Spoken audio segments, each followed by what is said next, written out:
It's a tool that gives free hugs.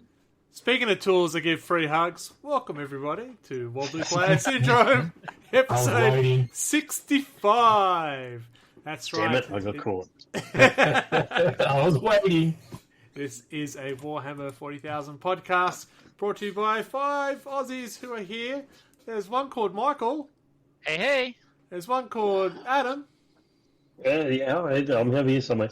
Yeah, he's the one who likes hugs. We got not safe for work, Mark. Oh, that'd be me. I suppose that's me, yes. We got safe for work, Mark. Hey, everybody. And of course, you've got me, lucky me, Greg here, or some know as Red Belly. Welcome, folks. How is everyone? Good. Yeah, alive. Yeah. Poorly. I finished a model. What? Hey! Where's the photo? I posted it on the thing and everything. Ah, son of a... I gave you mine earlier last week, late last week. I'm excited because that means I'll get to do live give the editing. free live demo. Where did you post it? Where did you put it? I think it went up on Tank Day. Oh my god. That's how long it's been since we've had a podcast. Yes, it is a very delayed podcast, folks. We would normally do the second Monday of the month. It is what, the last Thursday of the month? Almost the same. And unfortunately, It's still within the month. Yeah, it's still within the month. That's been on me. I've been unwell or injured, and every time I Nurgle try is to a record, very it's generous great. guy. The Nurgle has been very kind. Yes. But that's okay. We're here now, and we get to talk about 10th edition. It has now been released. It is out in the wild. People are playing with it, touching it, screaming about it, hugging it, licking it. Abusing it. Yes. Well, Yes. According to the screams I've been hearing from the internet. so we'll get to talk about that at the topic of the month. But of course, we've got our regular stuff we get to talk through, and it has been a while since it's been online, so this should take a bit. We talk about new releases with Radio Mike. Well, I mean, there hasn't been that much that's come out for 40k. There's been heaps of reveals Reveals AOS and reveals and Warcry and Blood Bowl and shit like that, which I've helpfully eliminated from the list because Greg will yell at me.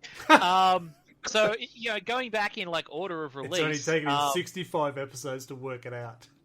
No, I still do it sometimes because I think it's funny. Yeah. But yeah, so Leviathan came out just after our last episode, along with the core book and the Tyrannic War book, and the mission deck and all of the index cards, which everyone bought and didn't make their own, right? Yes. Well, my wife doesn't print things for me, no. Yeah, We'll get on to this either. in our chat about the releases and stuff, I think. And then the Lion came out in his own individual box, as did Boss Snickrot and Commander Farsight, all in their own boxes. And then we finally got our starter sets, which I thought was quite funny, because when Old World was being talked about, how it was going to come out, the GWPR people said, oh, there's no starter set for Old World. Okay. And people were like, they were like with Horus Heresy, and it's like, people were like, yeah, but there was a starter set with Horus Heresy, and they went, no, what came out with Heresy wasn't a starter set because it didn't have terrain. None of the starter sets for 40k have terrain in them, but they're still called starter sets. But they've got the box. The Dead Tyrant. You can see where it is. If you buy the ultimate starter set, you'll get some shitty-looking scenery by the looks of it. But you've got the box. That's it. Isn't that a I trade? don't remember getting scenery in any starter set ever. Mm-hmm. Look, there's been a lot in previous editions. The Command edition came with a bunch of Sector Mechanicus stuff. Yeah. If you've seen me posting pictures of me painting the white and red terrain that I've been painting, that's from the Command edition. Yeah, okay. Yeah, and it was a box insert which, if you turned upside down, became terrain. In the previous the strike team box, or whatever it was, the little one. Yep. The inner bottom was painted on the outside like a building, and you flipped it upside down and put it on the little mat they gave you. Yeah, I remember there was some cardboard containers or whatever Yeah. in one of the ones that I split. Yeah, I think the way they're getting away with this is it comes with like a little playmat, Yeah. and so that they're like, no, that's terrain. So it comes with a board. Like that's not a board. It's like 2 inches long. And we also It's got the gotta be bigger than librarian that in to count? Terminator armor. Look, it's long enough to feel. You got Infernus Marines coming with paints, Termagants and Ripper Swarms and paints. There was a paints and tools set, With and then they paints? released like the little smaller rule book that came out as well. There was like a cut down core rule book that they Did they? released. Hmm. Yeah, it was limited stock though. Oh, okay. That's It all wasn't I like as never little need. as I don't it was need like the a whole fluff. hardcover small one, Oh. as I understood it. Oh, Yeah. yeah, so, yeah, 140. The rules. Yeah, no rules. It's like not the whole book that was in Thingo. Yeah. Yeah. As I said, I don't need the fluff. I just want the rules. But, yeah. There you go. I spent several days trying to remove all of the fluff from this room. Very good. Well, yeah, so 10th was definitely the big release, and that itself had some interesting moments, which we'll get into after we get through our regular stuff. Mm-hmm. Yeah, it's very much all just been kind of a roll on from 10th and then releasing all that individually. Yeah.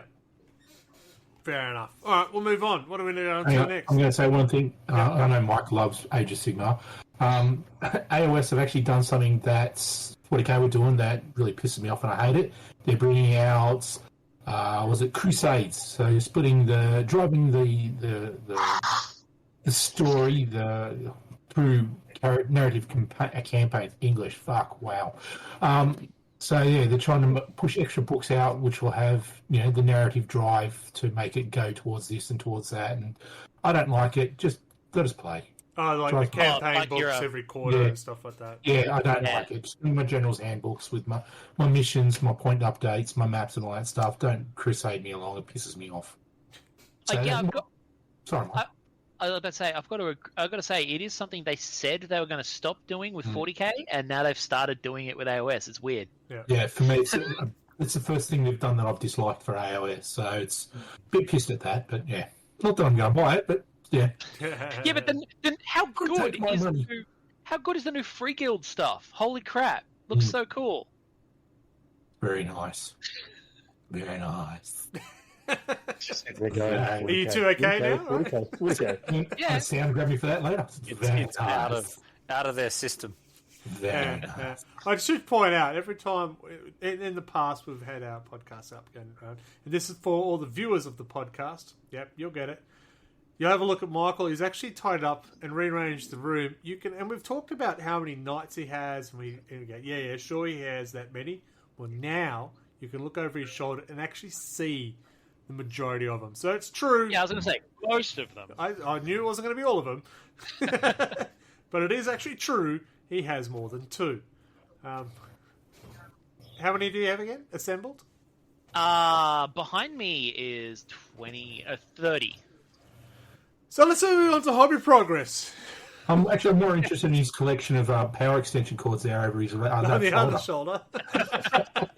You never know when Yeah. you need a good power cord. Well, he's I got know to where power come the from. night somehow. Yeah. The contents of the desk's drawers kind of just got dumped on that bookshelf behind me. I haven't dealt with it yet. Look at that. Understand that feeling. Perfect viewing for all our listeners. Let's move on to the hobby progress. Adam. No. Yes, Adam, you're up first. Oh, Don't have my Twitch stream Okay, up. cool. Is It this is my showing Imperial your Knights? aggressors and your yes. the plasma gun guys, Hellblasters. So I was away in what could be classed as a gated community for a while, and that wasn't jail. So I thought I'd do thanks. Digging an and- interesting scenario I for would- yourself. Yeah. So I watched a video. I watched many videos, some nice and clean. But it was like someone was like dry brushing, like using the Imperial Fist contrast, and then dry brushing the white on top, and then shading and dry brushing white, and then going straight on top of the Imperial Fist color again. And I went, wow, I like that. Let's see how that looks. Yeah, my pictures don't look as good as what their videos show, but hey, I was actually impressed with my aggressors and my hellblasters. So my Imperial Fist army is slowly coming into the build. Probably 11th edition, they'll be ready. So you mean your Space Marines that are yellow? Well, yeah. Yeah, we'll get onto that too. I was going to say, I thought we were saving that for later. Yeah, sorry. Got ahead of myself. So for that, I'll make myself go next. I've been doing random stuff I've been working on Chaos Knights. Because we all love Knights. It's taking longer than I would have hoped, but it's the last night to finish, so I'll have my 2K mark. And I'm happy with the progress. I'm trying a couple of different things by putting crackle paint on the model and then paint it over the top to give it battle damage look, so the paint is flecking off. Are you, How's are you that using a work? bit of PVA glue to help it stay on? Or No, because you put it on the grey, and because then you're putting the base coat over it, it's adhering to the actual model that way. And so I tried something similar, and it was just coming off too much. So I just did a little bit of PVA after I put it down and let it dry for a little bit. Just gave it that little bit more stability. I haven't had any issues with it peeling off. I haven't weathered it yet, so I'll need to add some rust and stuff to really make it stand out. Isn't it better if it kind of comes off a bit? Oh, but it came off too much, if you know what I'm saying. It's just instead of having there was little bits of paint flicked off here or there, for me, I was losing large chunks of it. Yeah, so what I would do different is I would base coat the whole thing in a silver or a metallic and then do a base coat over the top. So if it did fleck off, you'd have the silver metallic underneath showing, which would indicate the paint's come off. But it seems to work all right. I thought if I put too much on, it would definitely fall apart, but I think I needed to put more on than I actually did. Yeah, you heard me. I found that with the crackle paints, you usually want to put on more than you think you do. Yeah, you slop that on real thick. Yeah. And I've added some bullet holes, some scratching to the surface to try and make it look worn. And I've bought some new inks and stuff to make it really dirty. Typhus corrosion. Great stuff. Use that paint. That will make it look rusted and all sort of weathered and everything like nothing else. Check some of my photos I've done out of the Night Haunt weapons. Anything like an axe or a sword, I'll use the corrosion. Yeah. It comes up beautiful, but don't go too heavy. I actually went out and actually bought proper inks. This is the red oxide, and so I'm going to experiment with a few things and try different things. And you'll see one of the shoulders. I decided to put a lot of skulls on it. I got halfway done. I went, oh cool, it's taking forever. Then I realised it was upside down. So Is the patron all the skulls off and start again? That was a test of sanity in itself. If you need more skulls, I've got. I've still got a crap load left. Is the patron corn? And it looked good. It's going to be well. There's no patrons anymore, so yes, it'll be very corn-esque. Because I was going to say, Yeah. And if you do jump on our Discord, there is a vote at the moment. What chapter will the Space Marine helmet be that's on the shoulder pad? At the moment, it's tied between Blood Angels and Salamanders, and I don't know if I can do a Salamander here. What's the worst colours to use? White or yellow? Yeah, very good. Yeah, I was like, white scars? So that's what I've been focused on. I've done more work on Mortarion, but he's still not done. But he's basically got to do the base, and he would be done. I've just been slack. Moving on. And speaking of Battletech, not Battletech, Max, it's Michael's turn. Oh, yeah, I've got very distracted over the last month with building and painting stuff for Battletech. I've actually also been painting terrain, but I don't know if you've put up any... You've even got forgotten models. Oh, yeah, there's some unseen. I as a joke, I went in and painted all my unseen as the Robotech things that they're ripping off. That's why, the Valkyrie looks like a bloody, Rick Hunter's etc. And then I built Leviathan in the middle. I've been kind of bouncing between projects this last month. Yeah. The most annoying bit was trying to figure out what color in the GW range was the closest to the tanny pink on the Australian vehicle camo that I've done on the Light Horse BattleTech models. Fair enough. I think I didn't want to have to buy actual proper paints. So it's like, I want to paint them up like Australian army vehicles, but I don't have the right paints, so I'm just going to use Citadel paints. Just palette it up. You'll be fine. I don't want to mix it. I like your scenery. Yeah, I've been kind of going hard on trying to get the scenery painted up and washed. That's the Timberwolf. He's based on the one that you saw on the cover of the '90s video game. Yeah. Yeah, it looks like you kept busy rearranging a room and putting models together and putting paint on them. Been busy. Yeah. Yeah. And now I've got distracted building, what was it? Strike Force Agastus? The one with the Fisty Dread. Yep. Because I wanted to build the Fisty Dread. Who wouldn't want the Fisty? And I haven't started painting any of the new Marines from Leviathan because I don't know how I'm going to paint my Stern Guard yet. Because they could be Deathwing or they could be like Greenwing, but I don't know what the new lore is going to be for that until the Codex comes out next year. Okay, sorry, I just got distracted. Where did you put that picture, Mark? Which one? It was posted on Tank Day. Tank Day on the public In public and private. Public and private. Right. Well, I'll switch to the next one, which I can get you the actual model if my son hasn't thrown it somewhere. It should come up now for Mark. I think you're next. Let's wait and see. Yay!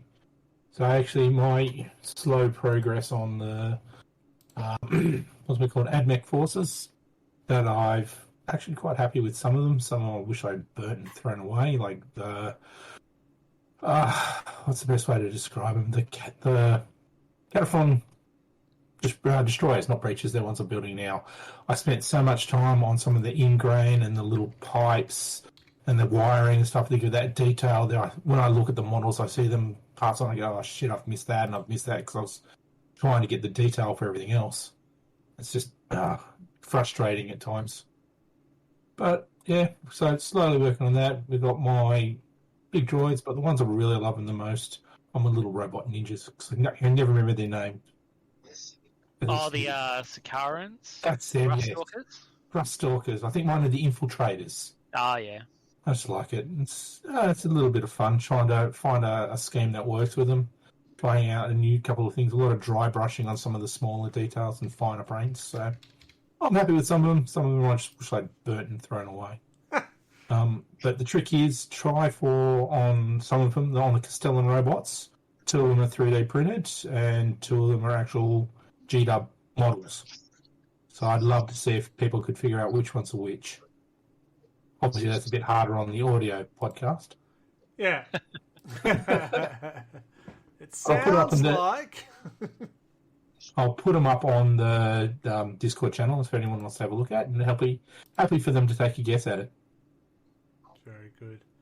I am distracted trying to find the Tank Day pictures of... That's right. Mark can do a live show and tell. It's going to have to be, because, I cannot find it to... I already did a little bit. Yeah. But that blue on those, I really like the blue they're using on those. The Thousand Sun blue, yeah. I enjoyed using that colour. It's nice. It goes on a lot of things. So that and the Nagaroth Night Purple are what I'm going with, my 2 main colours. Yeah.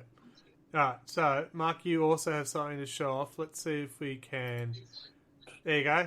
I've made you nice and big for the viewers. Yeah, look at that.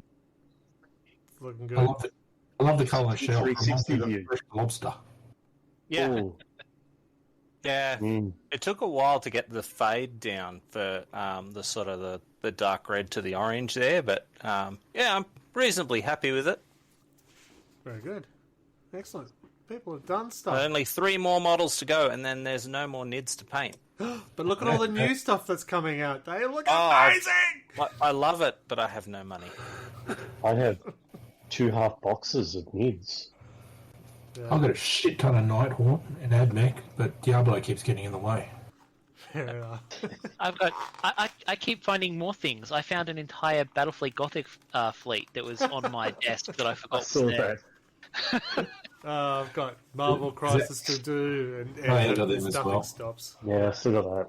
It's fun, people. It's a hobby to get to rest, relax, and enjoy your spare time, and it will So never peaceful. end.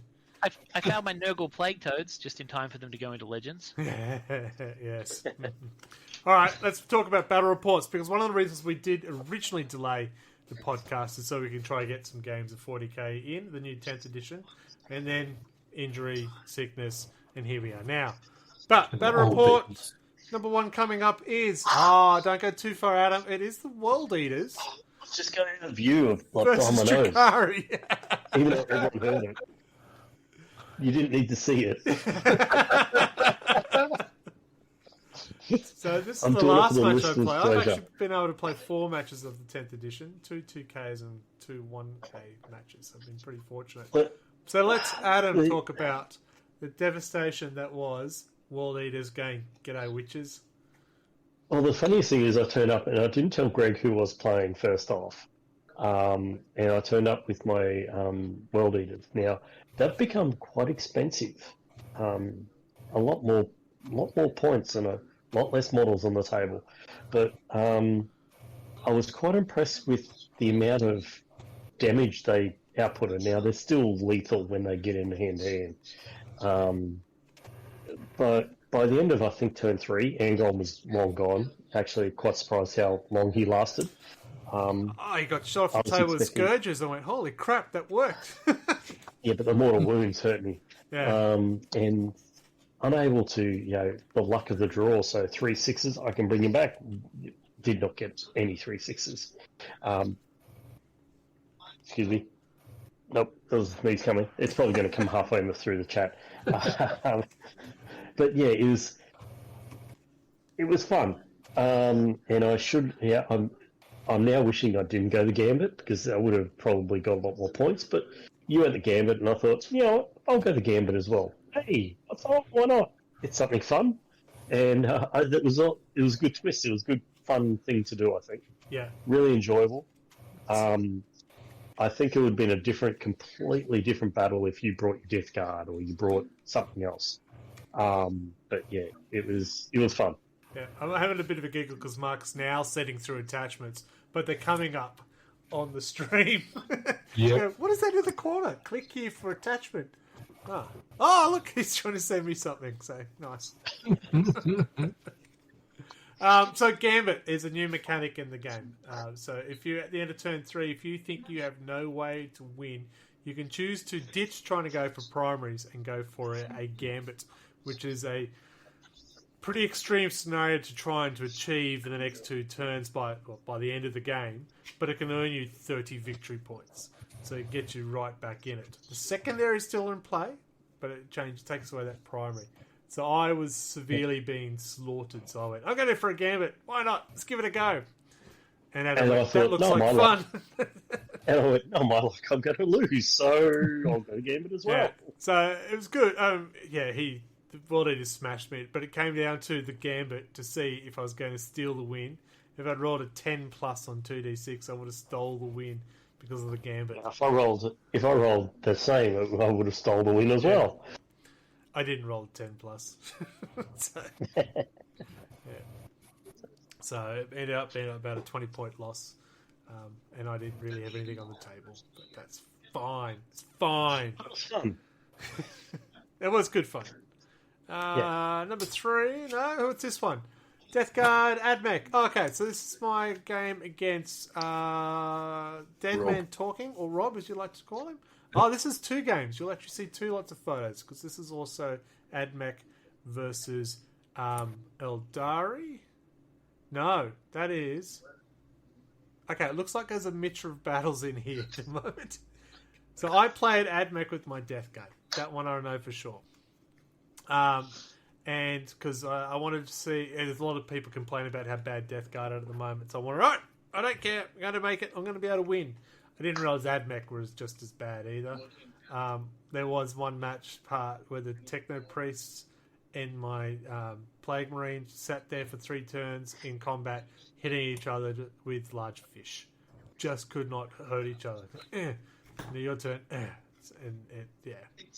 Death Guard did get the win in the end, but oh my god, it was attrition.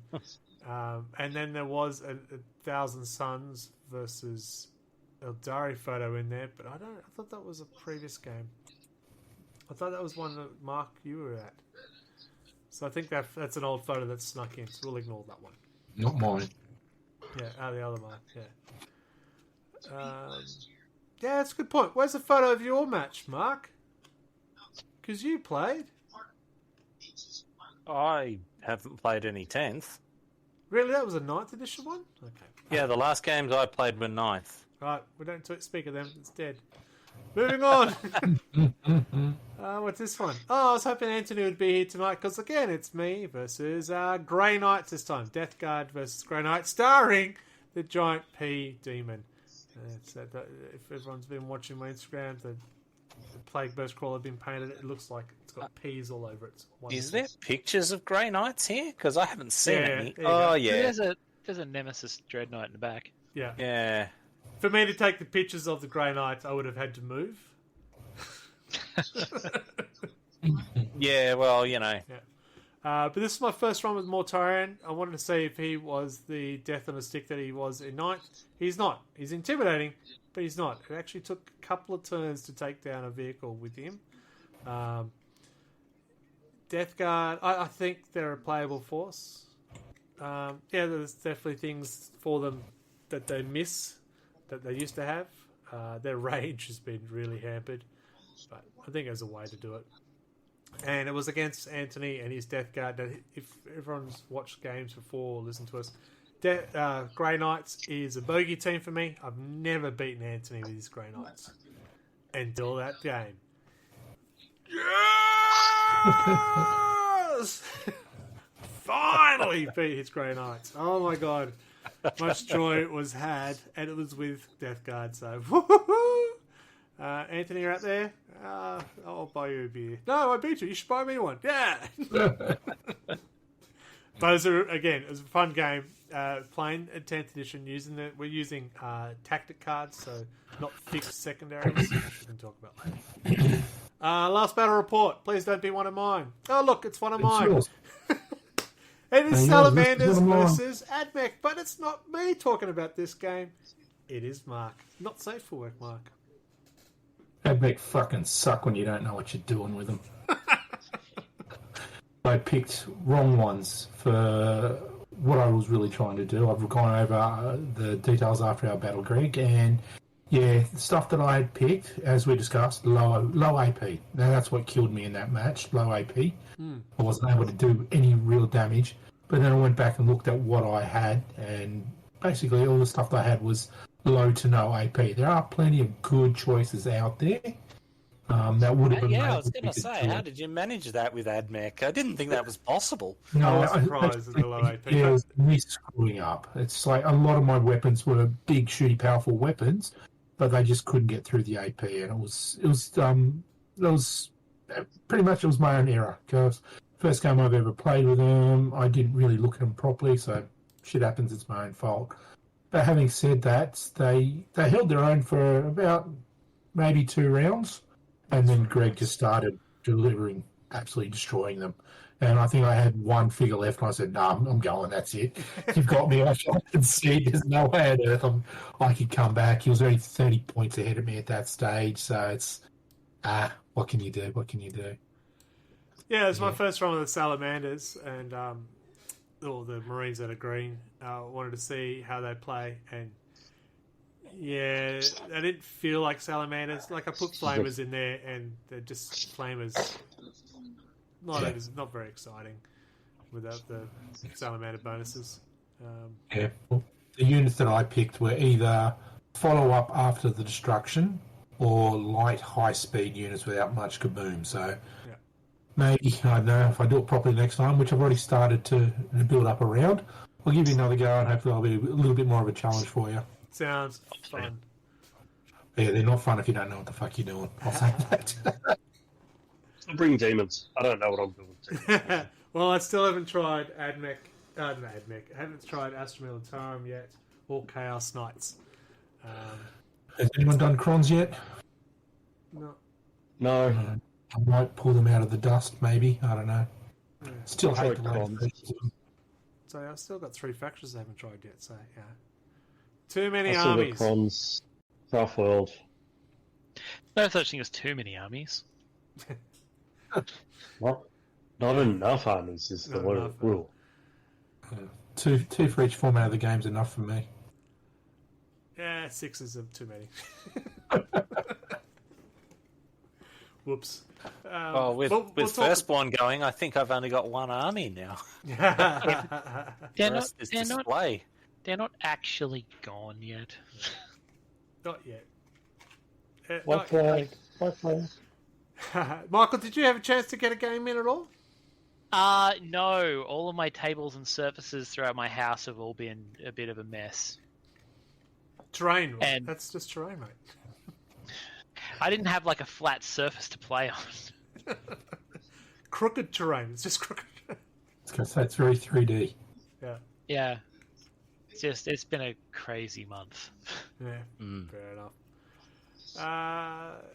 Yeah. So I think there's been some excitement with 10th though, because we've now got actually 10 people recorded scores on the ladder, which is the highest we've had for a very long time. That's our internal RLG ladder that we play against each other, and they're still trying to take the trophy off me. It's only taken them 5 years to try and get close. It's fine, guys. I'll just give it to In someone your else. own When I make it up, I'll just give it to someone else. Yes, I'm bragging a lot. I will pay for it later. Don't you worry. Who's in contention for Wooden Spoon at the moment? Take a guess. No, you're not. I haven't played enough games yet, I think, have I? One moment, Cole. We'll have a quick look because popular demand has demanded it.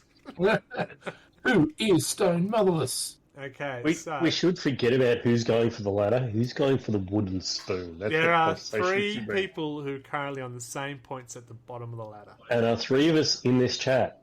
2 of you are. Yeah. Oh, because I won a game, yeah. Yeah. I I think I won a game as well. I don't think I've... Yeah. I know I have won a game. Maybe 2. Yeah. Oh, good point. Hang on. One of you's in this room. I suck That's only bad. 2. Yeah. For some reason I thought Rob was here, but he's not. So. I'm not number 1. The ladder says I've played 1 game. Well, I thought I'd definitely played more than 1 game. Oh, I don't. I only have... I've played 15 games. Oh, look, I'm on So I top of the thought you ladder. needed 3 to be considered for it. Yeah, it's still early. I've only seen Oh, one yeah, I mean- recorded game on the ladder. If there has been more games, Yeah, I mean, Michael. I've definitely played more than 1 game. well, fix it up. Put your results Yeah, on I'm it. gonna Oh, have yeah. to. Like, I'm Actually, consuming green hey, pizza. it's He's just a upset he quick can't get click and the... then you become first. He's going to play more games so he can qualify for the spoon. I love it. no, it's just like I've definitely played at least 3. It's a there you prestigious go. award. Apparently, I've only recorded 1. Yeah, Yeah, I'll have to sort that out. that's all good. I don't even know where the ladder is, so there you go. It's just over there. All right, let's have a Over there. short break. This is not a paid advertising. It is just giving us 30 seconds to breathe. Got that, Twitch? Thank you. We are Rollers, and we have the games for you. Be it board games, card games, dice games, or party games. You name it, and we have it.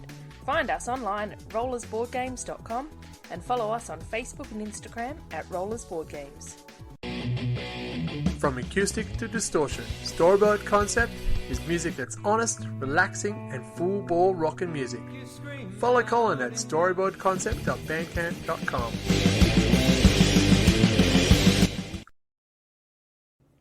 See, not a paid advertiser. It's just given thanks to the people who've been able to provide music and artwork for this podcast. Thank you. Right. Adam's changed his camera angle. So, Yeah, the sky. yeah, as long as Just it's not upscale, planning we're fine. meditation. There we go. Alright, so the topic this month is we're looking at 10th edition because, of course, that's the biggest news in 40k. 10th edition dropped. It's out.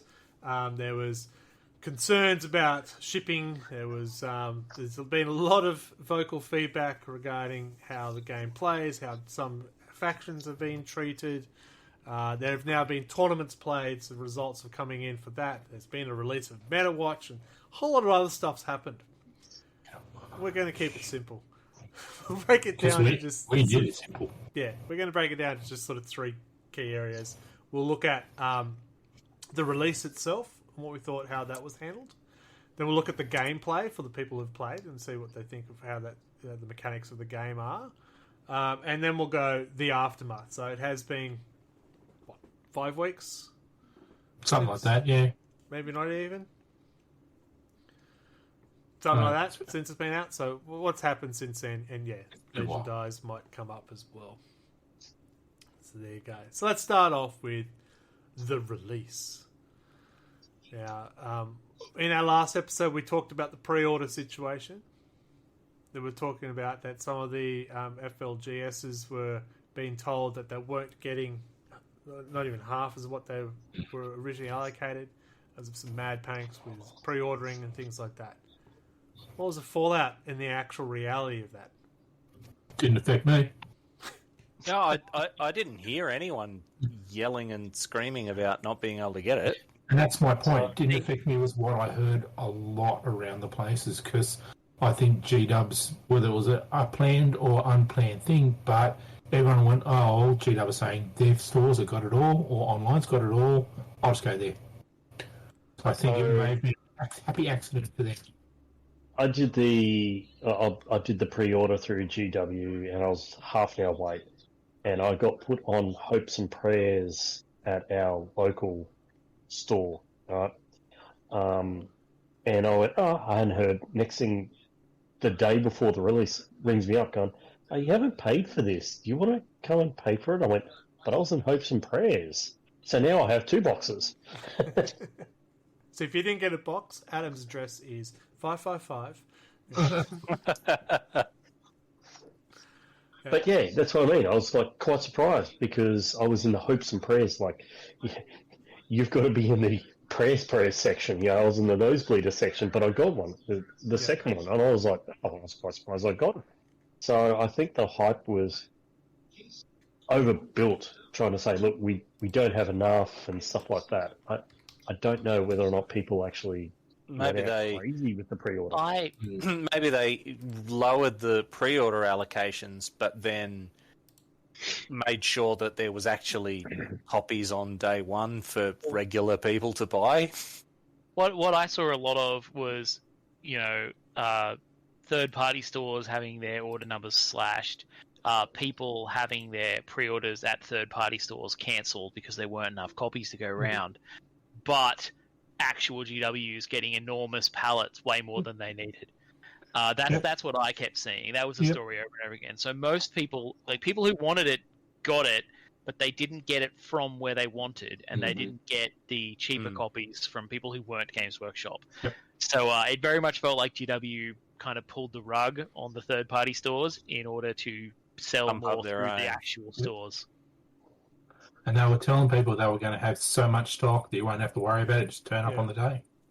And I understand it, but you'd think that you'd get the allocation to the third parties right from the get-go rather than... From what I've heard, that's bad. That's a bad look anyway you slice it. It's kind of what they do, from what I've heard. When I got the Lion, right up until like almost the day I got it, the stockist who was giving it to me was like, "Yeah, it's yours," presuming that I actually get sent it. I paid for it. Games Workshop have said it's coming, but I don't believe them, and I'll believe them when it gets here. Like, it's a bit like that. They, they say it's coming. They let you pay for it, and then hopefully it shows up.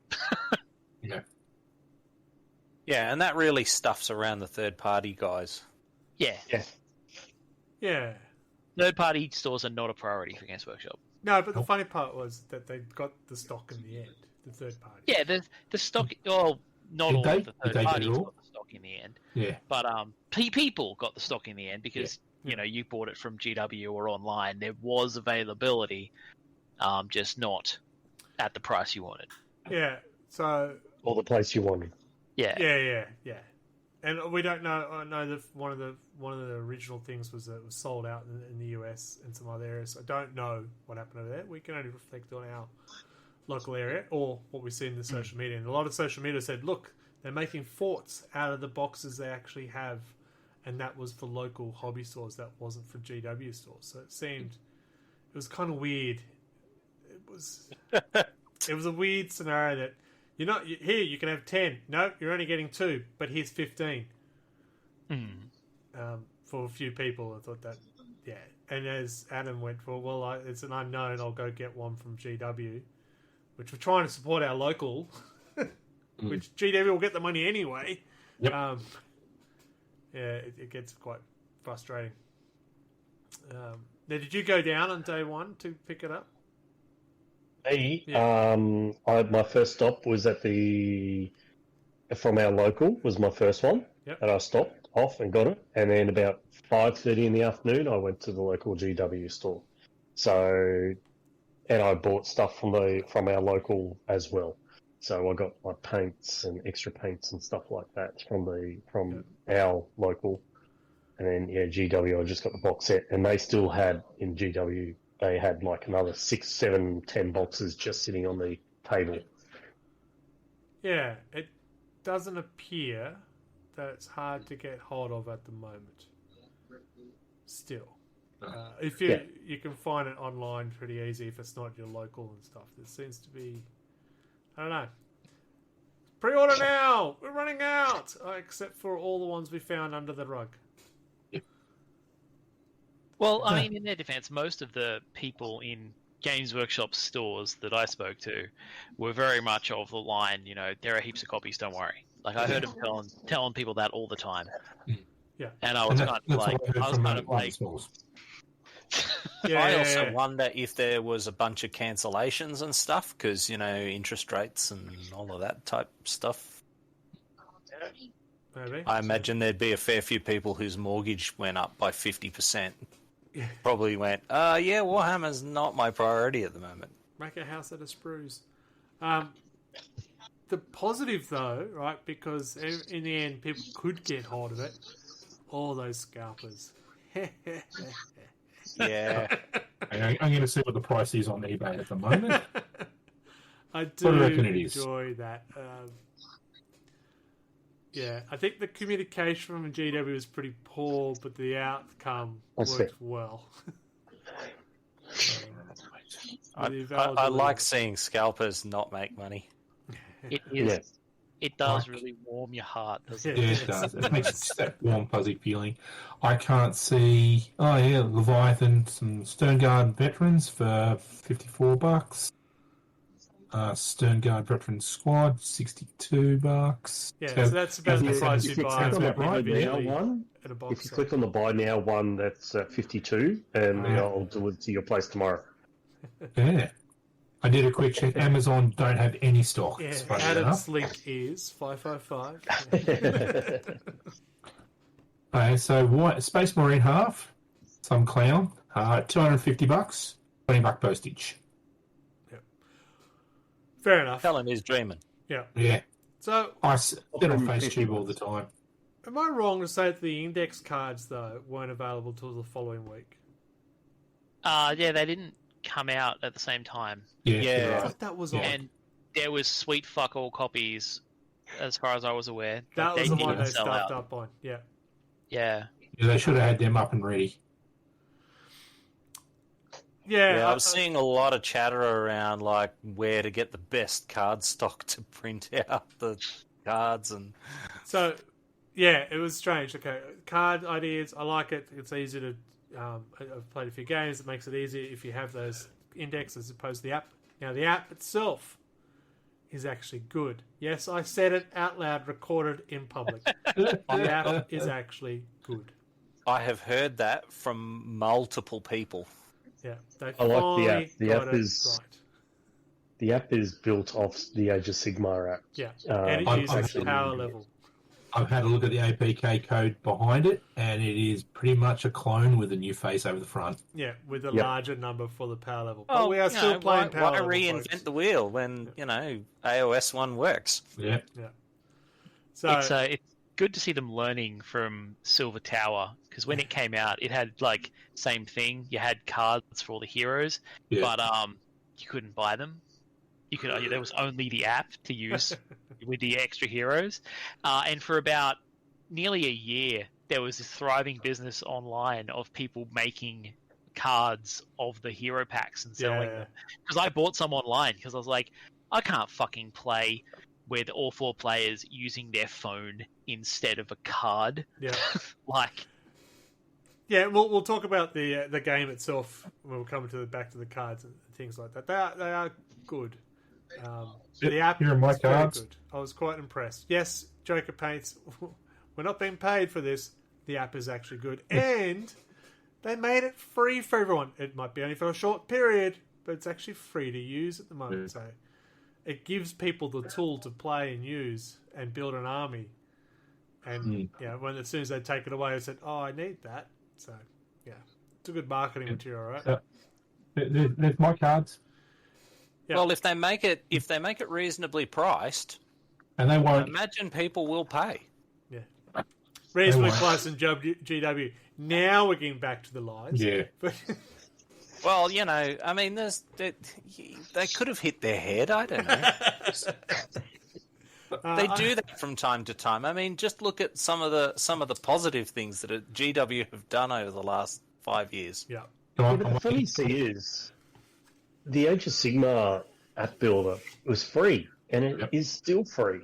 You know, why not keep with that model? Not anymore. It's not. I had a look isn't the it? other day, and it's locked down. You need a membership and a subscription. Yeah.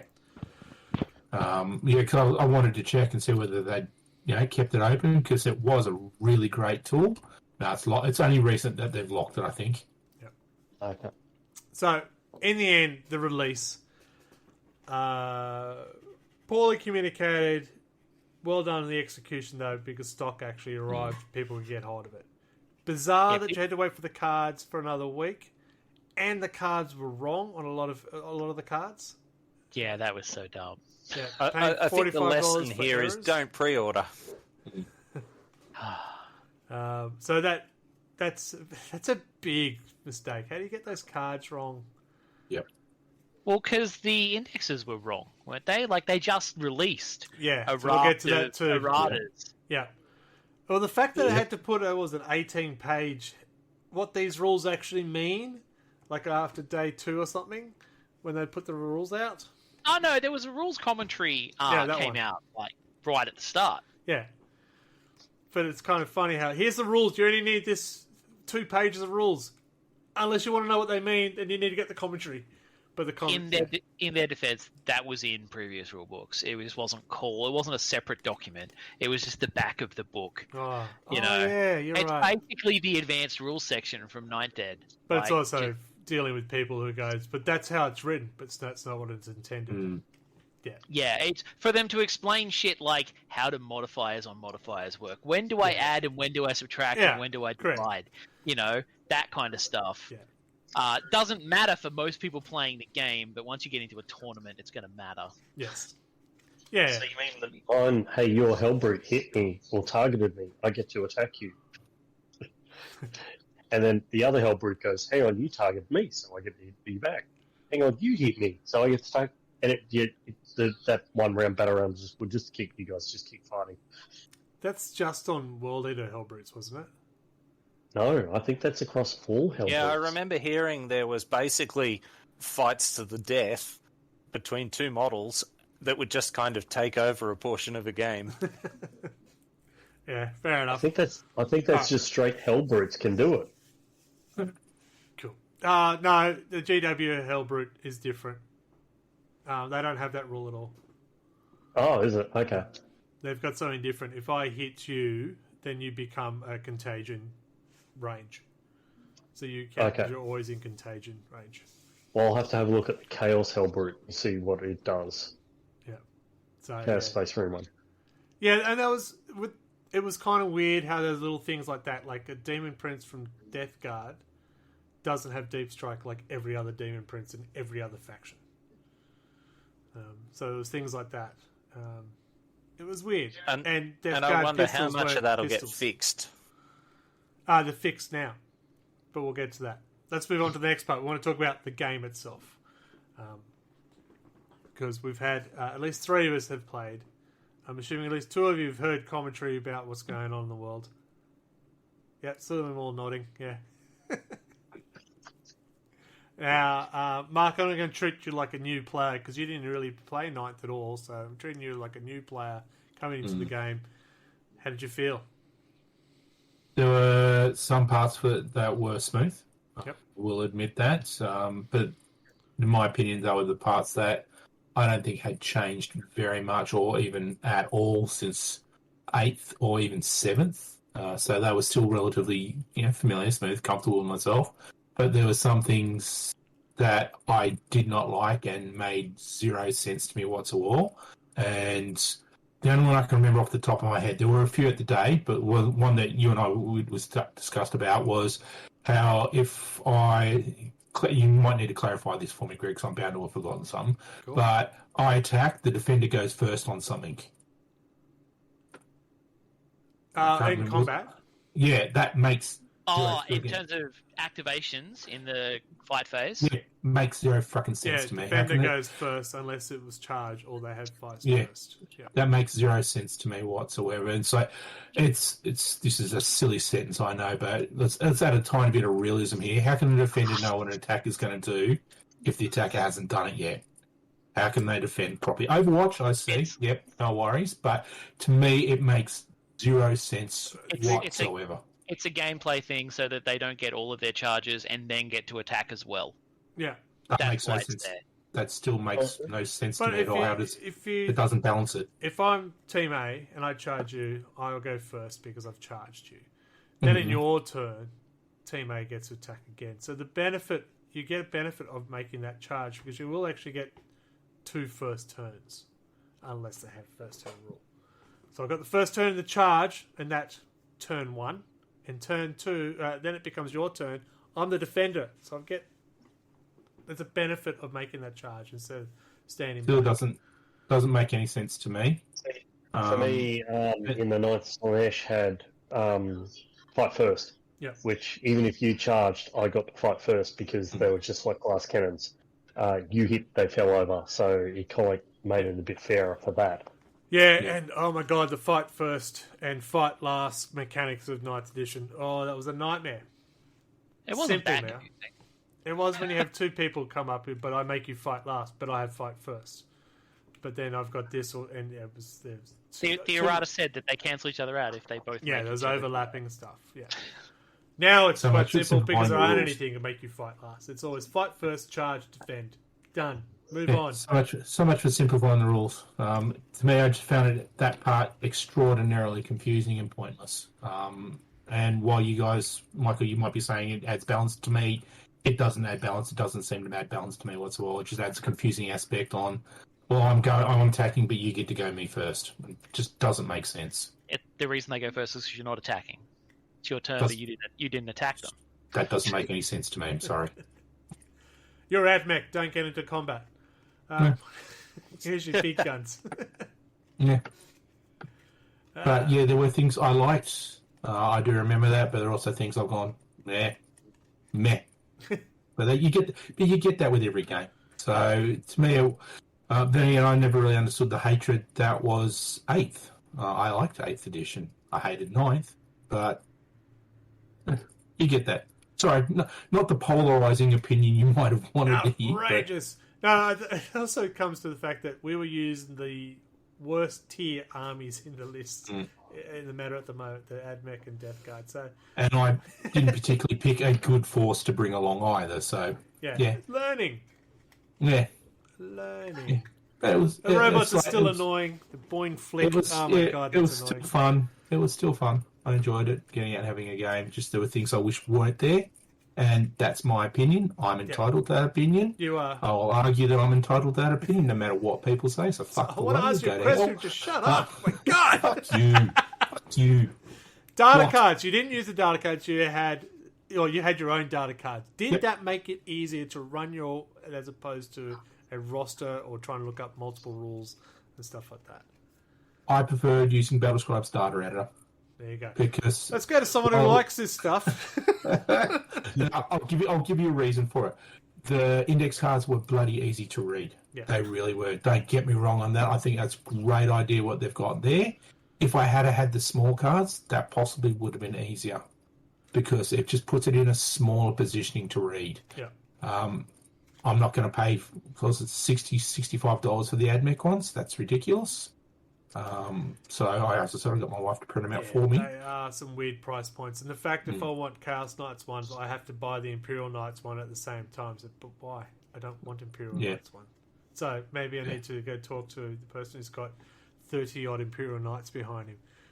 Yeah, but I also have Chaos Knights. Oh, well, shut up. Well, that's why he's got more than 30 knights. Yeah, that's why I said there's 30 there. Yeah. Yeah. The other ones are in the warp still. Gotcha. Right. And the other ones are in the lounge room. The Eye of Terror, Yeah. for sure. Adam, you've also played. You played with the World Eaters. What do you think of the game itself? I actually enjoyed the flow. It was actually, to me, once you alert the army, it's going to be so much quicker. I got Greg really confused and said, right, now Psychic goes in the shooting now. And Greg goes, you don't have Psychic. You're Corn. You're World Eaters. And I'm like, yeah, but this is where it goes. Because I usually go, ooh, booga, booga, booga. But I'm interested to see how the Psychic goes within the shooting. Yeah, because that was what I was going to ask you, because I know you've got demons. And Well, I can tell you about that because Yeah, I did so- get to use. It's going to be interesting to see how that goes. But I enjoyed the, instead of spending a stratagem to, the deadly wounds and stuff like that, it's actually, I enjoyed that, giving extra mortal wounds because that's what that weapon does. I liked the shortage of stratagems. Most armies only have now 6. As what they said with the World Eater Codex, get ready, this is what it's going to look like. My 6 stratagems went down to 1, but it doesn't really matter. I like having no command points and stuff like that. It makes Huge you if you get really to want use to them question anyway. it. I never use it. I use but them for it's- rerolls. But it's one of those things that it's a commodity. So if you don't have them, you're not going to waste your rolls. But I like the feel of it. I think it's going to be enjoyable once my army is learnt. And explaining the terrain and how the model must sit on the terrain is actually quite fun. Yeah. Look, I've played a few games. I've played with Death Guard, Salamanders, and Drakari now. So I've got a good range of different sort of factions, including Psychic. Obviously, clearly Psychic with Drakari. The Death Guard, it's just like shooting a gun. It's exactly what it is. It's got a psychic keyword. So, but there are some abilities that are an ability that might give you a bonus to do something and things like that. so is it a psychic or firing a gun, or You is can it just counted? fire as many guns as you have, including the psychic, as long as it's not a pistol. Yeah, okay. So if you've got 4 guns and a pistol, you can fire 4 guns and not the pistol.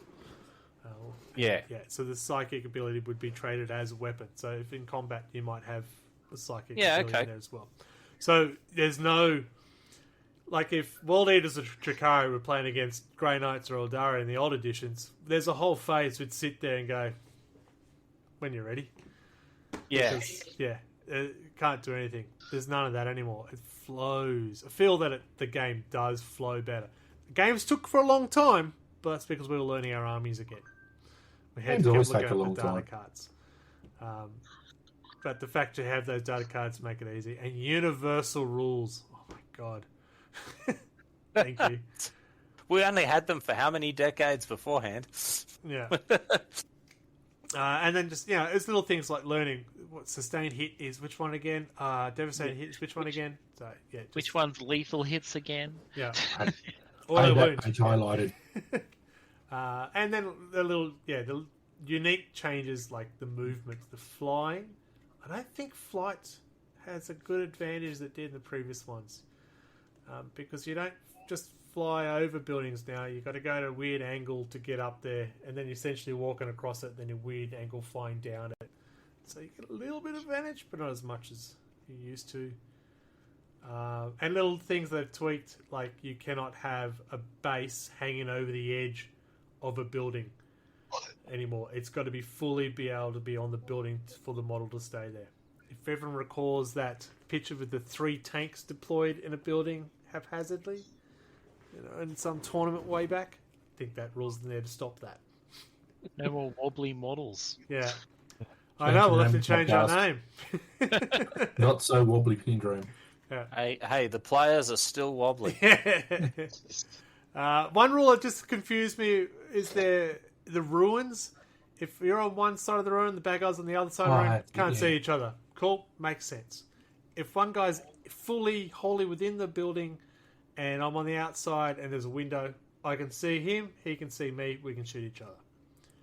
Now, if I'm partially in the building and they're not in the building at all, they can see me, but I can't see them. Because I'm only partially in the ruins. Yeah, that's odd. Yeah. That one threw me. What? Yeah, I remember you and I were discussing some of that rule, and it's like, I think you wanted to see if I made sense of it the same way you did. I was, shaking my head going, no, that's not smart.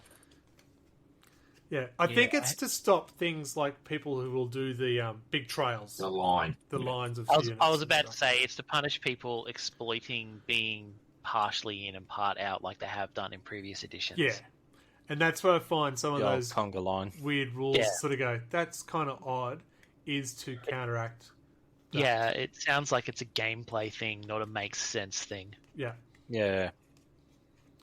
But overall, I think the game plays well. I think there's still a lot of work to do, some of the units and some of the factions. As I said, I now have Marines that are green. They're not salamanders. There's no flavour to that. We knew that was going to happen because it always happens with the indexes and just watch. The codex will come and you'll have your power creep. There'll be a detachment for salamanders and they'll get special rules that way. Yeah. But at the moment, it's hard to be motivated to play salamanders because I want to run with fire, but I don't. It's not a lot of benefit out of it. And melters have been cut down to 18 inches as opposed to 24, and it just goes, oh man, you're making it a bit harder for me to get excited about putting everything on fire. Yeah. And Imperial Fist, what do they do special? Setting things on fire should be its own reward, Greg. I want to do it better than everyone else. And I want the unit of the Flamer Boys, don't worry. Yeah. And then fight them against Burner Boys. I'm sure there's a little rules elf somewhere going, oh boy, oh boy, oh boy, oh boy. They're going to love this. Yeah. Somewhere. And then they'll do it for a chapter that's not salamanders. Yeah. Yeah, Imperial Fists or Yeah. Yeah, it'll be the least flamery mob out there, like Dark, I don't know, Iron Hands or something. And you look at the list stealthy of why would So no, look, I think the game works well. The use of the secondary cards and the decks to build your strategy, your army, the cards are good. I like the cards. So here's the deployment, here's the scenario, here's the secondary thing. We played Maelstrom of War back in 8th, and we played Arcs. What is it called? Tempest of War in 9th. So we're used to that gameplay, and it works really well. I love it, except for the football match card. So this is the game. One of the ones is this is the one I played against Rob. That you actually kick the ejective marker towards your opponent's deployment zone. The closer that gets, is the more points you get. So I kick it, and then they kicks it back towards me and said, no, I'm kicking it towards you. 6 inches towards you. And he'll knock it 6 inches towards me and said, we are playing soccer on a 40k field. Right. Is this prep for Blood Bowl? Yeah. I was not a fan of that scenario. I thought that was just... It's so the footballers can have at least a bit of biff at the table. Yeah. And it complicated a few things, like, because objective markers almost became on top of each other. Said, all right, this special rule does this. How is that going to affect that with them on top of each other? And it was a weird one. And if I drew it again, unless there's a few beers, I don't think I'd play it. And the secondaries work well. As long as you remember they're not the same as what they were in 9th edition and actually read them. Yes. The gambit is actually quite fun. But the thing is take one out and shuffle it, and you go, but there's 3 cards in the gambit. Yeah. How am I going to shuffle 3 cards? Yeah. If there's only 3, you're probably better off rolling a d3. Yeah, that's one way you could do it. Yeah. Just because you can't shuffle 3 cards. No, it doesn't really work. But I do like the gambit. It keeps the game involved. So you might be almost tabled and 30 points behind, but you know what? I'll risk it.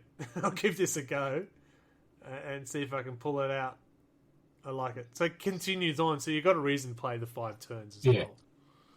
Like if I had had a few more forces left on the table, I probably would have gone with it. But when I got to the stage of being 30 points behind, I think I had maybe 2 Castellans and their boss, and I was like, nah. Yeah. And I was surrounded by a whole stack of your boys, so there was no point. Yeah. And don't get it wrong, the gambits are hard to do. Right? It's at the base, if you happen to achieve the base, you still need to roll 12 or above, but there's some bonus you can get to try and get it down. So it's not an easy thing. I do like them. Cool. Having the objective marker in the objective, so you can't go dead center. Kind of like if you're on it, you've got to you've got to go round this thing instead of attacking me. Yeah, that was interesting. Yep. I mean, that sounds like a really nice way to get those random cool moments in a game. Have they, I haven't gone over the rules in great depth. I don't remember seeing if there was anything like Perils of the Warp or anything like that. No. I haven't seen any special rules regarding Perils of the Warp, but there is some... it would be some abilities have the hazardous keyword. Yeah, so, okay. Like a plasma gun. So if you've got a plasma gun that shoots 4 times, you only have to roll 1d6 and don't roll a 1. You don't have to roll 4d6 and get... It's less chance of you dying. And you don't get protected by re-rolls. No. Which I always objected to. Yeah. So I guess we should talk about Battle Shock at some point, because that is a very big different function of the game as well. Yes, please do. Michael's all over it. Look at him. So, well, like, my army relies on Battle Shock. That's like the Dark Angels thing. Yeah. So I'm pretty sure Nids do that too these days. Yeah, Jakari play on it as well. Chaos Knights definitely play on it. So I thought Nid's Synapse thing was that they were immune to it. Yeah, but they inflict it on others. Like Shadow in the Warp now, like, makes people take Battle Shock tests and stuff instead of making Psychic harder like it used to. Yeah.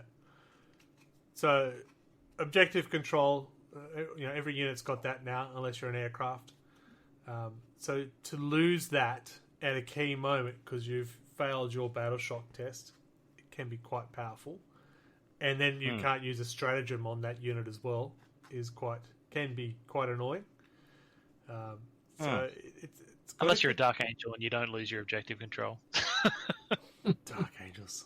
Let's not get onto that Chaos faction. There you go, first one for 10th. I like it because it's not. You can still run the unit. They're not as effective, but they can still run. You don't lose a whole unit in one go by failing a leadership test. And that's what I like. So the lethality that they talked about is gone.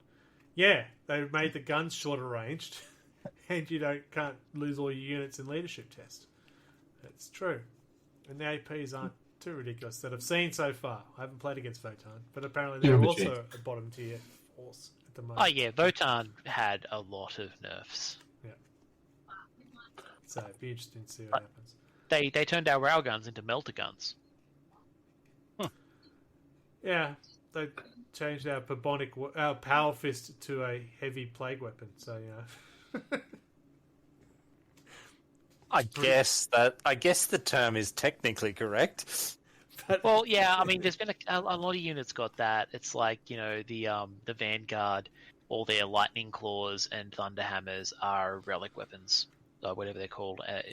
Heirloom weapons, they call them, and they're all the same. Yeah, all the power weapons are now the same, regardless of. Yeah, there's a couple of units got that. Like these guys have, Wolfen weapons. I think is what the Wolfen have now. It's like it doesn't matter what the model has. They all have the same weapon. Yeah. That's actually one thing I noticed with the NIDS index cards was that a whole bunch of the fiddly little options have been taken away. Like NIDS as a faction, as I said, I haven't gone through them in crazy depth, but from what I've seen, like 8th and 9th even while they streamlined, there was just so many options. Like a Carnifex had something like 20 or 30 different options that you could have on it. Yeah. And now it's like, this is what you get.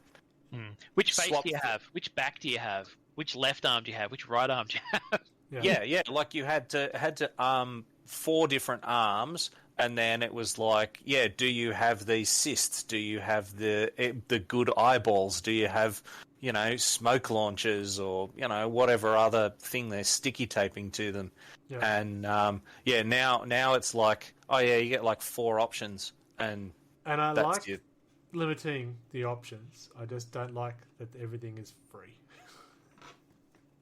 Well, I'm of two minds with that, because there was some options where you just went, I'm not spending 50 points on that option. But conversely, now you kind of have to go with the fully kitted out one, or it's not worth the power level you're paying. Yeah, like a great example is the Votan, right? Our warrior units, they got access to the Gatling gun that's in the kill team. Yeah. So they can pick that as a heavy weapon, but it's just a better version of the high-las carbine. So you would never, ever, ever, ever take the high-las because they're both free, and one's worse than the other one in every way. Yeah. Does anyone, Michael, just don't move your head for a sec. Does anyone think that Michael's got a crown at the moment? The little white? Yes. Yeah, good to see. There you go. Disney Princess Michael. Yeah. Looks like glue. The little castle it's thing, yeah. PVA and stuff. Yeah. It's your little crown. I like it. Selection of glues. Yeah. But yeah, the free... Yes, it makes it building an army roster very easy. But you're going to add every best item every time. Yeah, it's the same problem that you had with combat power. It's just now writ large because points are no longer an option. Yeah, it's power level, but with more digits. Yeah. Yeah. I thought it was interesting that they've kind of taken away the weapon options from a lot of the Marine squads, like the Intercessors. They don't have 3 guns anymore. They're all the same. Yep. And also the Heavy Intercessors, same thing. So a lot of those units have lost that heavy assault, normal kind of gun spread. Yeah. But if you look at their weapons, they've got one weapon that can do all 3. Like, because their gun has the tag assault and heavy. Yeah. So the unit has all 3 guns now. Yeah, so it depends if you're standing still or moving. Yeah, okay. Yeah, if you stand still, it's a heavy weapon. If you're running, it's an assault weapon. Yeah, and then depending what doctor you're in, it might not matter anyway. Yeah, I thought it was just interesting that they took all of those away and then kind of just gave them all of them at once. Yeah. Phil, isn't heresy? You've got a unit of special weapons. It's not a couple of people have special weapons in that unit. It is a unit of special weapons. So it feels that way. Yeah, tactical Here's your squads. Hellblaster. Here's your Flamer Boys. Here's your... Well, Primaris, when they first came out, were like that. Yeah. Like, Yeah. everyone has a bolt rifle. Then they gave them grenades and stuff like that. But Simplicity, not simple, they say. yeah, I just want to go back quickly to the... oh my god, what are they called? The breaking people. What is it? The Battle Shock. Battle Shock. One of the things about the Battle Shock when it comes to characters, it really forces your character to join a squad. Because as soon as a character is wounded, they have to take Battle Shocks every turn. Yep. One wound. right. Even if they got 15 wounds, as soon as they take one, they'll still have to do Battle Shock tests. They don't wait till they're under half strength because they're a character as soon as they're wounded. Yep. I love the fact you're attaching characters to units and not just one guy running going, ha ha ha, I'm going to kill you all. And the unit goes off and goes and plants a teleport home or something and go, yeah, boss is over there doing stuff. Yeah, I must admit I did like seeing that mechanic return because I was very used to that back in the old days where you just attached your captain to a squad and that became your kind of command squad. So yeah, I hated when Hero Hammer, Warhammer, the old Warhammer Fantasy became a very Hero Hammer. became. Yeah, I know. I was trying to be nice. I'm trying to think how far back you have to go for it not to be. True. Because I remember Tyrion being really kick-ass and just game-winning back in '96. I still have nightmares of the Orc War Boss on a Wyvern, and then you have squads of goblins just doing nothing because the Wyvern just goes stomp, stomp, stomp, stomp, stomp. Go, oh my god, why am I playing? Yeah, it was very frustrating. Anyway, that's... Oh my god, you got me talking about Warhammer Fantasy? I thought it was interesting when the Legends recently came out, just to also go off on a tangent. The Genestealer Cults had stuff going to Legends. How new is that army? Yeah. That's like hearing Votan have got Legends. Do you guys remember the frag drill, the piece of terrain they had? Yeah. A termite drill that you could use to reserve your units? That went into Legends, that piece of terrain. Yeah. It just means that they didn't want to make any more. Yeah, I think it's because no one fucking used it. It was kind of interesting, but it was weird. Yeah. I imagine that people just include it as, hey, this is a cool piece of scenery, as opposed to like it is a cool like piece having of scenery. to pay points for the, because you remember when we went through all of those terrain pieces that you pay points for, and nobody ever uses them. Yeah. Yeah, we'll get to the next section. We talked about the rules. We're happy with them so far. Still work to be done with few codexes. Waiting for the books to see how to improve, like Death Guard, Admech, Votan, Chaos Knights. They're all struggling. But then you've got Imperial Knights and Eldari. Oh my god. So the usual suspects. Yeah, Custodes. Yeah, pretty much. What was the one that was in that top I thought four? Custodes weren't... Thousand Sons is apparently in the top 5 factions. Now, I haven't played my Thousand Sons yet, and I haven't seen that played. I was quite surprised. Because didn't see Custodes get their shooting nerfed or something? I heard vaguely. when they're toughness 6, they don't care. I was going to say you could nerf Custodes and they'd still be good. Yeah, Like, but it did have. It was the first sort of updates. Was trying to change a few things of them. What was that last week? And the towering rule was changed. Indirect fire. No, that's right. It was the T-shirt launchers. What are they called? Oh, yeah, I know the Deflated? ones. Yeah, so they got... Anything with indirect got penalised. That was a quick change because I saw how deadly it was. But yeah, right, let's go to the Fallout. We talked about the rules. Let's talk about the Fallout. Fallout legendized already.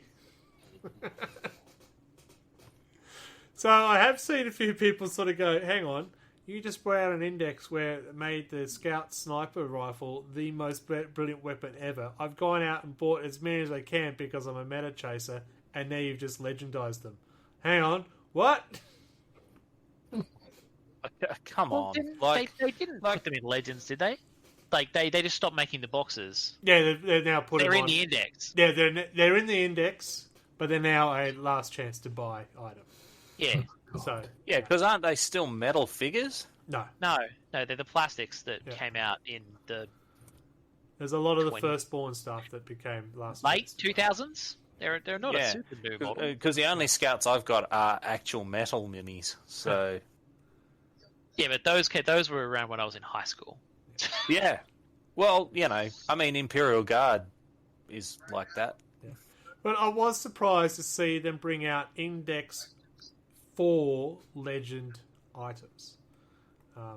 Like, there's a lot of Salamander Yeah, well, stuff in there. They which did makes that me back sad. in like 8th as well.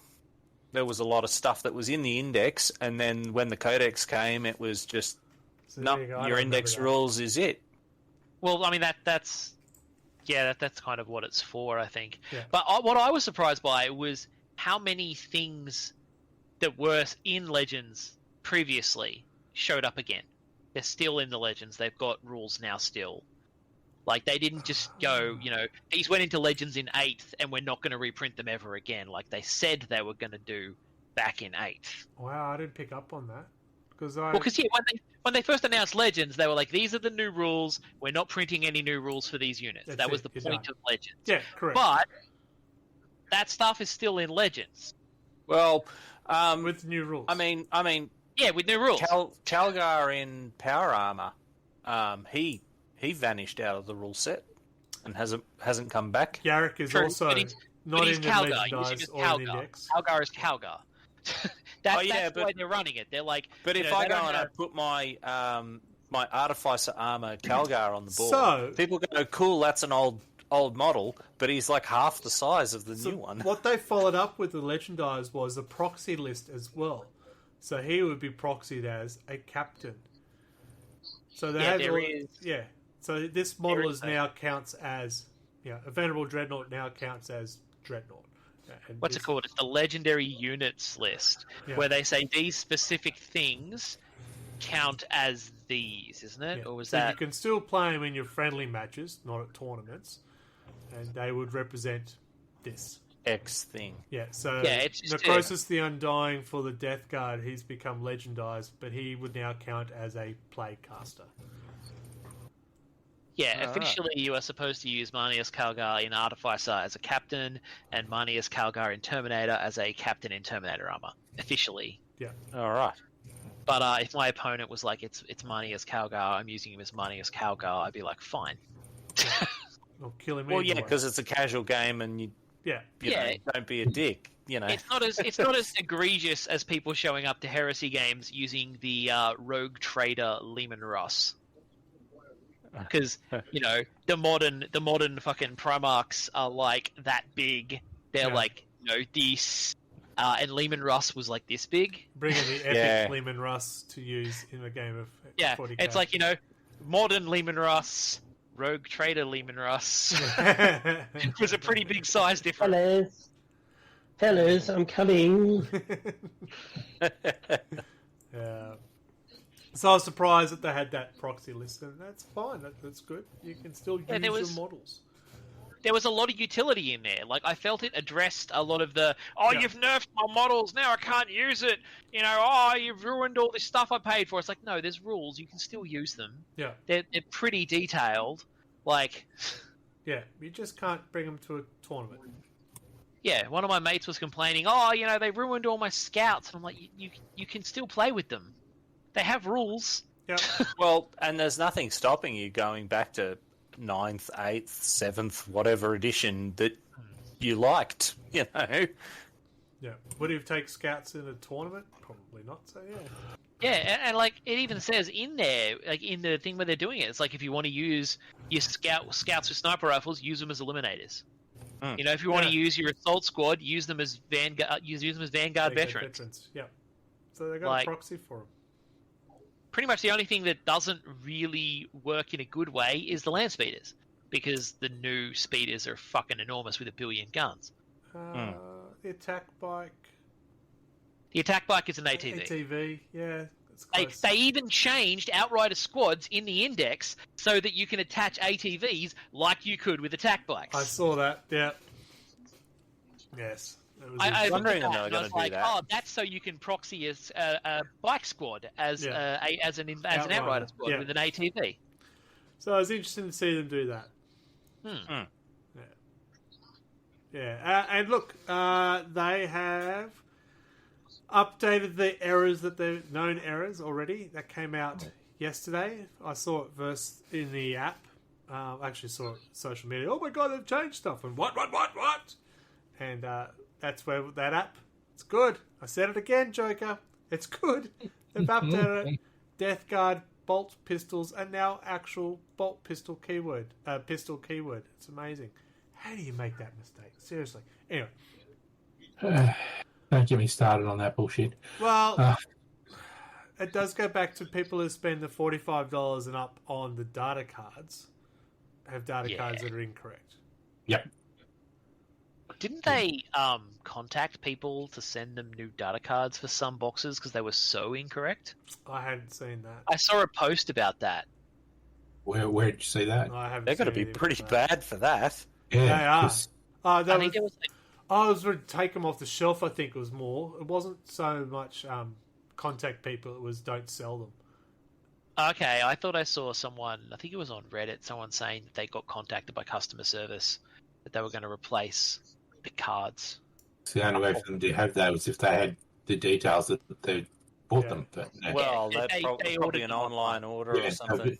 but I can't imagine them reaching out to everyone and doing that. Uh, Well, no, 'cause they can't. Joker Yeah. saying local said something about a recall.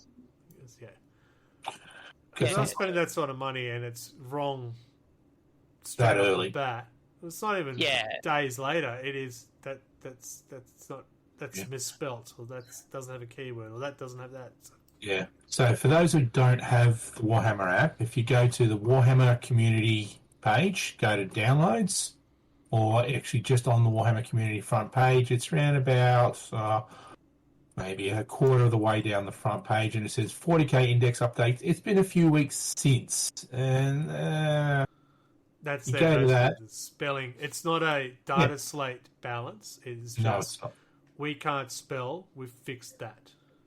And Yeah. it says that very clearly on the page that it's not going to be that. It says we're updating some of the indexes to iron out slight errors or typos. This isn't a balance update. It's about addressing errors and irregularities. So point values are staying the same. The next balance update will be with us in a few months. Yes, I believe Yeah. in September it's true. Yeah. I have no problems with that last sentence. The rest of that paragraph just shows how fucking incompetent they are sometimes with their proofing of their products. Well, I've said before, I always felt this 10th edition's come out a lot quicker than they originally planned. I always felt it's kind of rushed and sending data cards out, which the indexes would have the same errors because they did. I do wonder- Feels rushed. If they'll wind up punching these through ChatGPT or something. You guys know.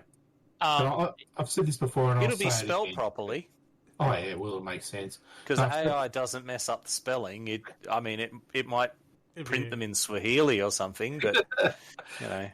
Now, I've said it before. I'll say it again. These are very amateur mistakes for such a big company who expects people to pay a lot of money for their products.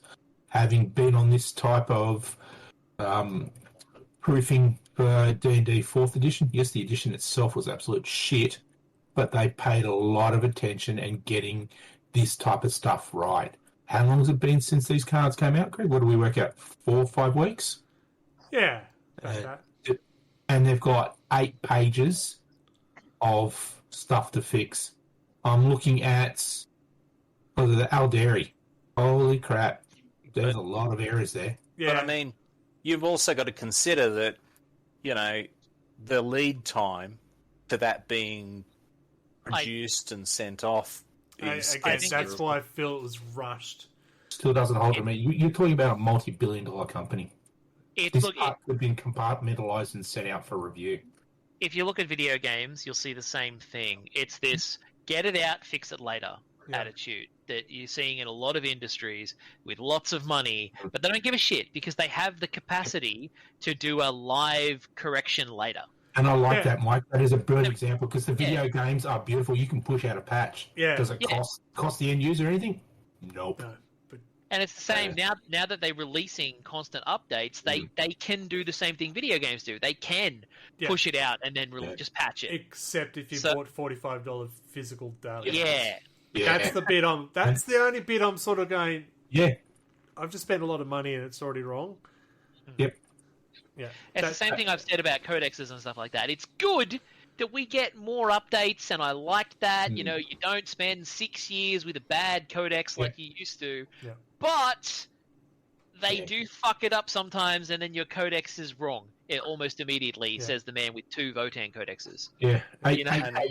Just before we go any further, I just want to make sure... one of them, Votan's not spelt properly. Yeah, just before we go any further, I just want to make sure Adam is still alive. He's been very He's moving his pale. head. He's been very quiet. I'm actually falling asleep. I'm really not 100%. Oh, dear. I am listening, by the way. I'm just like drooling. And there's one point you just asleep. literally had not moved for a long time. So, is he asleep with his eyes open? What's going on? Yeah, he hasn't sneezed a cough for a while. Yeah. Now, looking at the changes, Mike, you've come off one of the easiest ones with Votan. That's I just find it very, very amateur, very piss poor.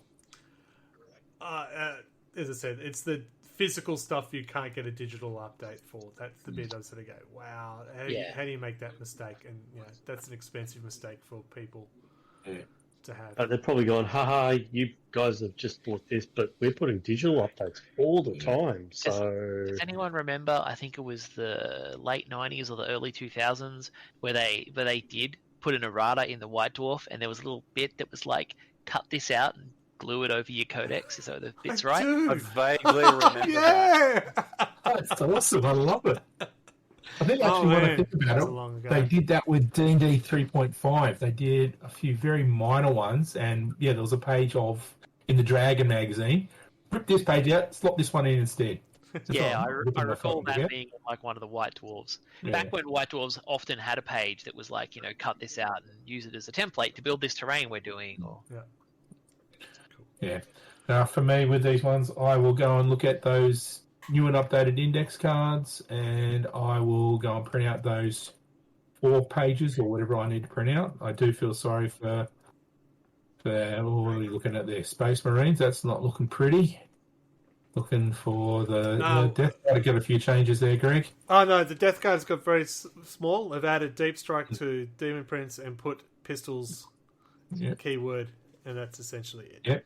Your Astra Militarum have got a few changes because you were telling me how much you're looking forward to playing those now. For Eldari. Holy shit. They were my favourite army, and I have no enthusiasm to play them because, again, they're not Catachan. They're an army with jungle fatigues. It's an index, man. Yeah. But they're more subdued reaction. I thought you were going to have. I'll wait.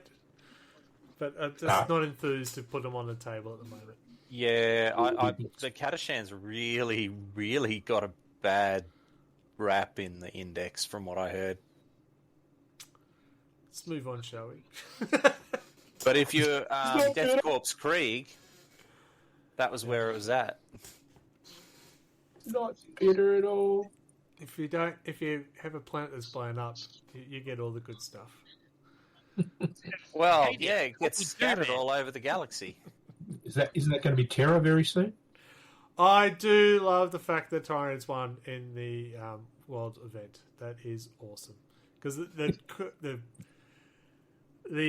conspiracy theorists out there are saying, "Don't worry, suddenly someone will turn up and turn the tide at the last minute, and the Marines will win by one man."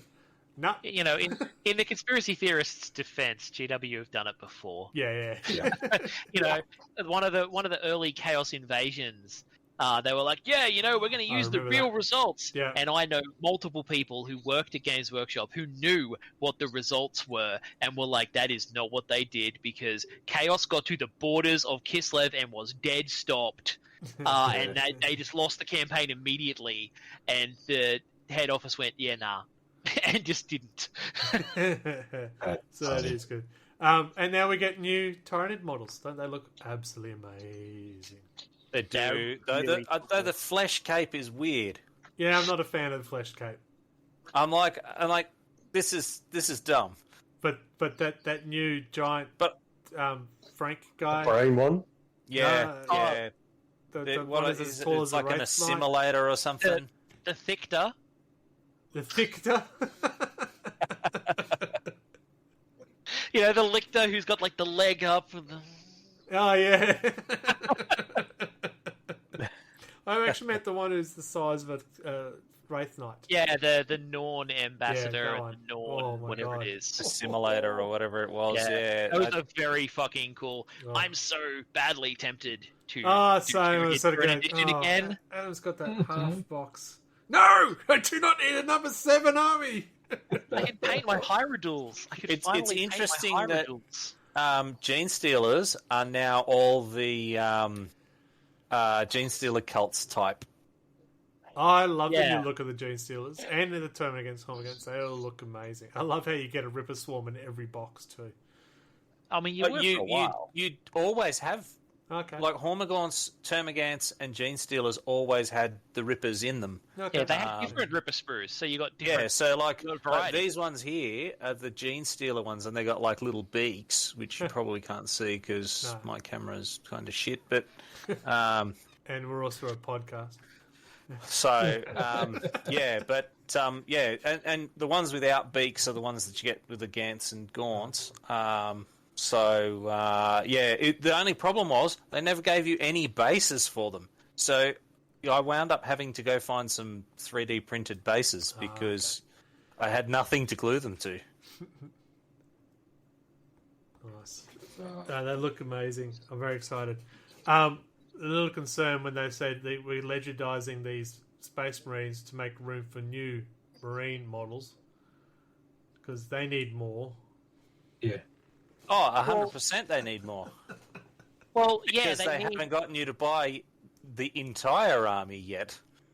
we need new Ravenwing models. We need new Scout models. We need new. So it's funny you Deathwing say that, the models. Scout models, because Rough Riders were legendized.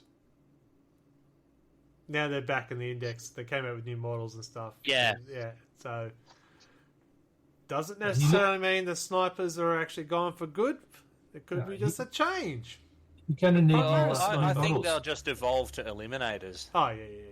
Yeah, I'm not sure what they're going to do with Scouts because they did give the Black Templars Primaris Scouts. So I'm not sure if they're going to take them away because that suggests that they might not. But by the same token, they did put all of the Vanguard models in the Scout Company. So Yeah. Interesting. could go either way. Yeah, but Space Marines have too many choices in their indexes. But yeah, like Dark every Angels, choice in the world. Dark Angels have had, Terminators have now been changed, so we need new Deathwing models, and the bikes and the speeders and the attack bikes and all that are going away, so we need new Ravenwing. Yeah. I was watching something today and they were talking about how does Dark Angels handle all these items that are no longer going to be available last buy. It's a big chunk of their force. And White Scar players out there. Yeah, I mean, you just use them as outriders. Yeah. You You adapt and don't go to Yeah. tournaments. You'll be fine. Well, I mean, don't go into tournaments isn't a change of pace for me. Yeah, I can't remember the last time I went to a tournament. Let's see. There you go. Well, funny enough, I'm starting to wrap this up if you haven't worked it out. Funny enough, next month will be an earlier podcast recording. We're recording on the What, next week? 8th, on the 8th. So the week after. The week after. So it'll be the first Monday of August. We will have a special guest We will actually be That'd be the talking seventh to. Do you mean the 7th? Yeah. Yeah. The 7th is what I said. Come on. Adam's the sick one. I'll edit it. It'll be some weird. Oh, catch us next time on the 7th. And we'll actually have a special guest. We'll actually have a tournament organizer come on board, and then we can have a chat with them about what's it like running a tournament. What's 10th edition doing with tournaments? Have they caught any cheats late yet? Because there's been cheats already caught in 10th edition. Has everyone read about the loaded dice that he tried to dump by flushing down the toilet? But because they're loaded, they still sat in the bowl. It's some absolute steamed hams stupidity, isn't it? This is the world we live in. Yeah, it's brilliant. So yes, make sure you join if you have any questions regarding tournaments, or you want to know more, how to run one, what's involved in it, or you want to get involved in one. Make sure you join us on the 7th, not the 8th. That'd be too late. You'll just see me painting instead. So make sure you join us on the 7th. If you can't make it, put some pre-questions in the Discord channel. Yep. Discord channel. Great idea there, Mark. Look at you. Not just a face. And not just the face at all. Not just a face. He's an ideas man. Until then, let's wrap this one up. Anything you want to add regarding the 10th edition so far, the story so far of 10th Ed? No. I think it's very promising. You know, I really hope that they can stick the landing and keep it, you know, give it the promise that it's got instead of fucking it up. Yep.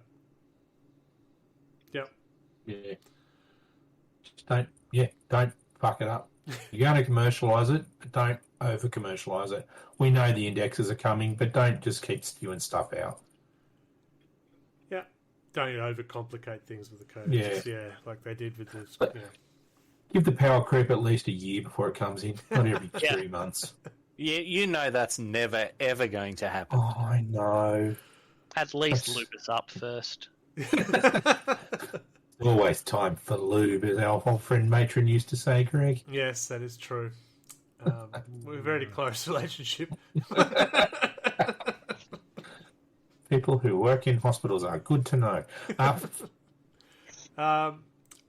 Going by the gameplay itself, I think it flows well. I like it. It will just be me learning my faction better. And I think a physical codex index card as opposed to the app will help me with that. Will I be buying the $45 ones that misprinted?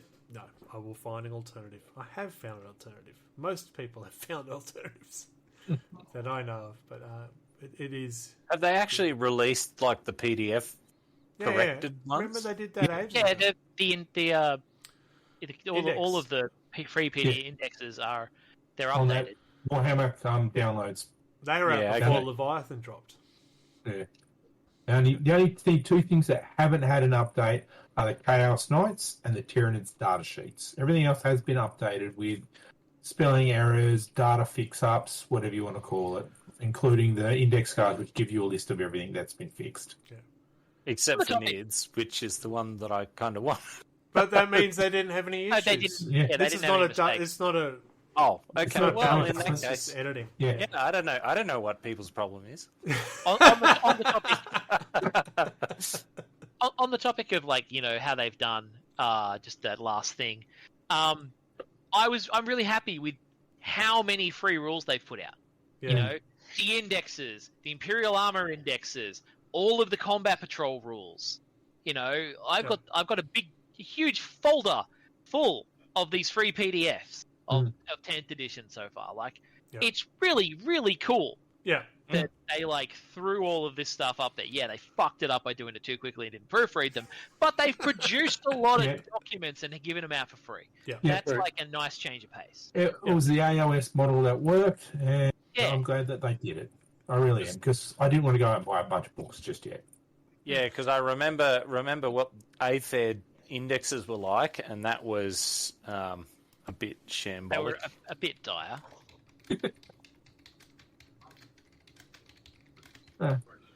Some good things, some bad things. Yeah. Yeah, I think they're on the right path. Don't stuff, as you said, don't stuff it up. Yeah. We'll see what happens with the codexes. How much, if they change too much, as you said, the creep, or now there's an additional rule. We said make universal rules, or just put the rules on the codex on the index itself. Now I'm hearing people complaining, "Oh, I have to look up my index, my data card all the time to find out what the special rule for this unit is." So, oh my god! Aren't you looking at the data card for your unit anyway? And if you know your army, you'd start to learning that anyway. Same way as Sounds good. Yep. I think it's just. Yeah, I mean, it is, having the universal rules is a little more complicated initially because you look at it and you go, oh, he's got this rule. I've got to look that rule up. Yeah. But you just learn what those rules are because everybody uses the same ones.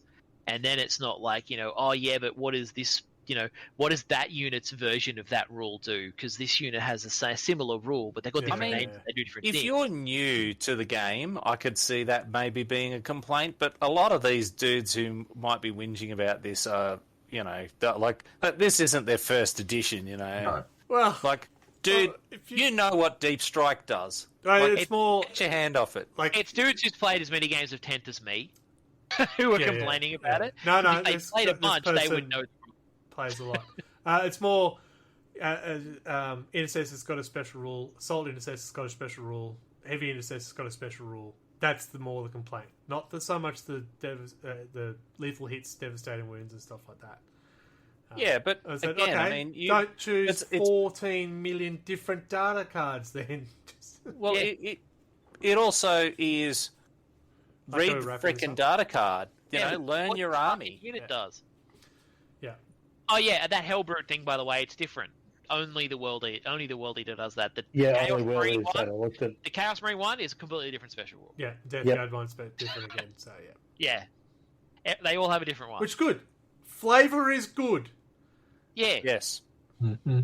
Green. Maybe duels to the death with Hellbrutes might not be the best way. Maybe they need to make that only go off once, as opposed to. You would think they would put something in there. This can only trigger once per phase, or something. Yeah, like or that. something like that. Yeah. But the funny thing is, it doesn't say that. It just says whenever targeted. So you got 2 World Eater dreadnoughts just having their own turn. Yeah, yeah. Until one of them, it's Highlander. Dies. Yep. Nice. All right, let's get out of here. Let's make it like a tree. Get out of here.